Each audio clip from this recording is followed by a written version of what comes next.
When I first started experimenting with the art history brush, I really didn't see its purpose. But what we're going to do is create a blended effect on this image and use the art history brush to make up the background. So I'll start by dragging the background layer to the new layer icon to duplicate it. And I will name this Art History. When I've named it Art History, I will go underneath the History Brush tool to the Art History Brush tool. And on this tool, if I zoom in on the image with Command plus or Control plus, I'm going to make my brush bigger and simply click and hold. And it may be hard to tell what's going on until you cross over an area with detail. But it's not just randomly smudging colors. If I'm in the bricks, then I'm getting red.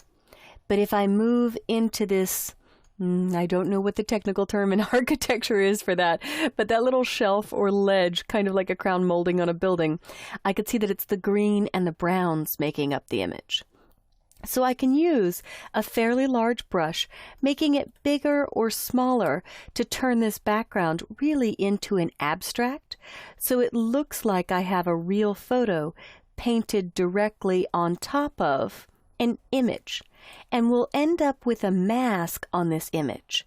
So I'm going to zoom out and I'll pause the video for a moment while I finish painting the rest of this.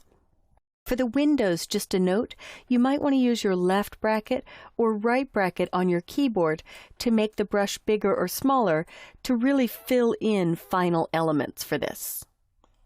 So I will pause, and when the video resumes, this will be painted and we can move on with our next effect.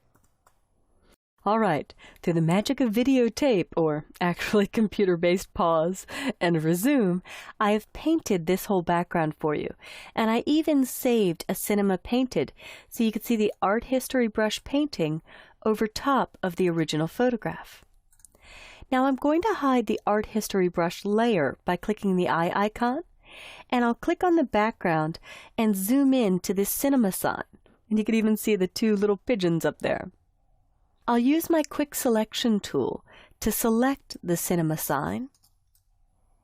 And I'm not going to worry about the trees so much or any other portions. Of course, you could fix that if you have the time or energy. I'll hold down Option or Alt to clean up this selection. And my goal is to make cinema the only thing that lights up in its original color and pixels, and then have all of the background become the art history that I've painted. And you can make some decisions as to whether or not you want to keep this border here. I could use Option or Alt to subtract that. You could also work harder to get the individual spokes along the sign, but I'm going to let it go. I'm on the art history layer.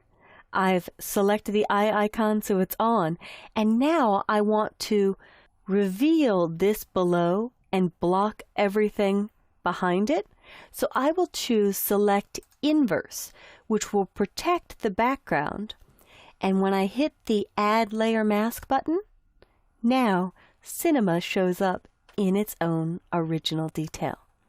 And I could click on the mask and hit B for my brush tool and clean up the edges by painting with black to block, in this case blocking the art history, or paint with white to reveal by clicking and shift clicking if I want more of the art history to show through.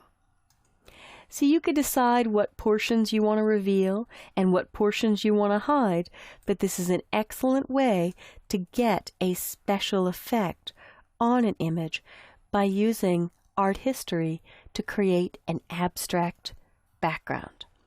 I hit Command 0 or Control 0 to fit in window, and there are lots of other things I could do. I could hold down Command or Control and click to turn this back into a selection. Choose Select the Inverse to get just the cinema. And now the last special effect I'll do is Layer, New Layer, and call this Glow. I'll pick a light yellow color And then I'll choose Edit Stroke. Stroke will stroke in yellow the outside of the cinema sign so it can make it look like it's glowing. And I'll leave it on center, and I think I'll do 10 pixels. And if I deselect with Command D or Control D, you could see the yellow highlight. Now, to make it look like it's glowing, Filter, Blur, Gaussian Blur.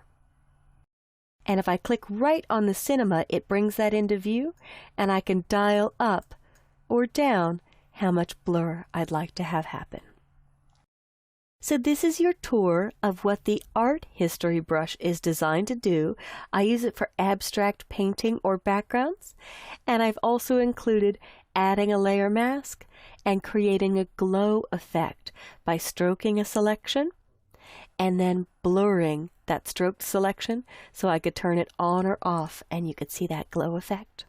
Explore with your own images or try with these cinema images to recreate what I've done.